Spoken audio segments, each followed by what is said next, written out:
ये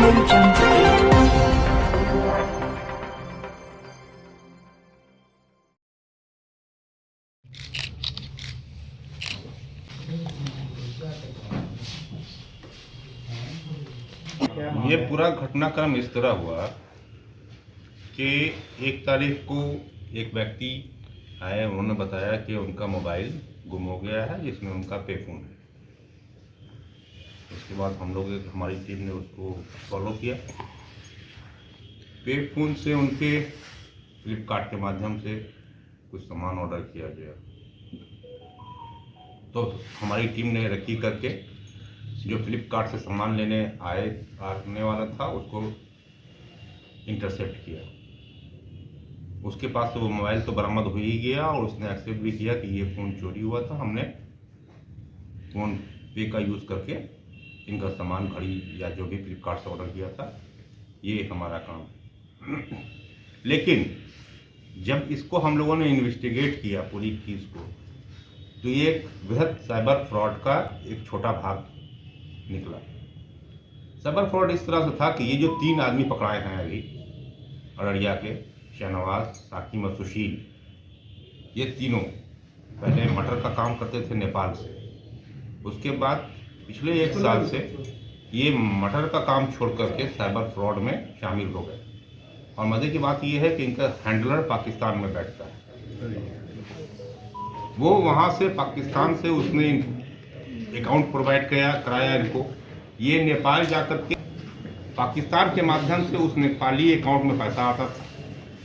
उसके बाद वो नेपाली अकाउंट से पैसा, ये तीनों ये एजेंट का काम करते थे अपने हैंडलर के लिए, और वो निकाल करके लाते थे इंडिया से ये पैसा निकल करके फिर विभिन्न अकाउंट में जाता था, जो अभी हम लोग इन्वेस्टिगेशन कर रहे हैं। पर्पस क्या था इस पूरे सिंडिकेट का, ये अभी इन्वेस्टिगेशन का विषय है।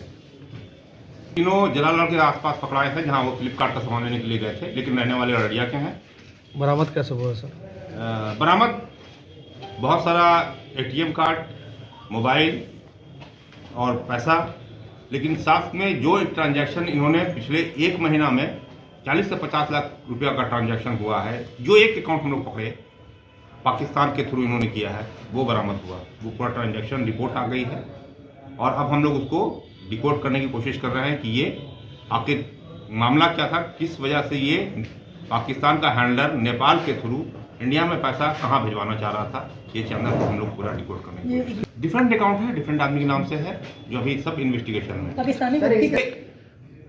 इस मौके पर इन्वेस्टिगेशन जस्ट शुरू हम लोगों ने किया है, नहीं बोल सकते हैं, हो भी सकता है, नहीं बोल सकता है। आया कि एक कॉल के थ्रू इनको बात हुई थी पाकिस्तान से, जहां उसने इनको बताया कि तुम नेपाल में अकाउंट खुलवाओ, वहां मैं पैसा डालूंगा। नेपाल का जो आदमी अकाउंट खोलेगा, जो नेपाल का व्यक्ति है, उसको इस अकाउंट का 2% मिलता है।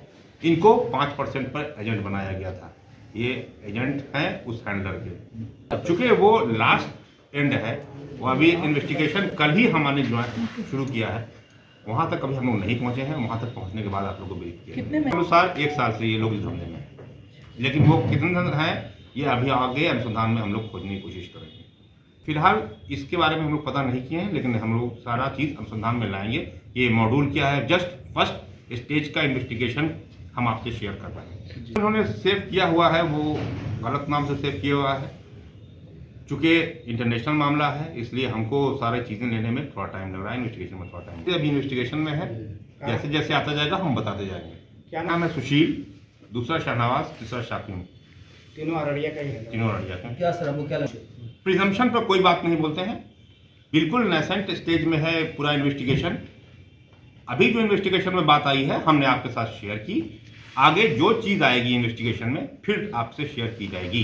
क्या इसका कभी ने अभी नहीं बताया है, लेकिन इनका पासपोर्ट या और ट्रैवल डॉक्यूमेंट्स हम लोग देखेंगे, तभी हम आपको बता सकते हैं। इन लोगों ने कहा कि नहीं हम लोग नहीं गए हैं। अभी लोगों का कनेक्शन था नेपाल में इनका अकाउंट खुलवाना और फिर उसका पैसे को इंडिया में लाना और इंडिया से फिर उसको वापस पाकिस्तानी हैंडलर के बताए हुए अकाउंट में डलवाना इनका काम था। नेपाल, टोटल नेपाल। सारा यूपीआई से टारगेट काम हो रहा था, बैंक से नहीं हो रहा था। नहीं, वो एक्चुअल में अभी जैसा मैंने आपसे पहले कहा कि मैं फर्स्ट स्टेज आए, सिर्फ 1% ही इन्वेस्टिगेशन कर पाया हूँ। तो बताया कि नहीं, कभी मुलाकात नहीं हुई है, सिर्फ मोबाइल पर व्हाट्सएप चैट होती है।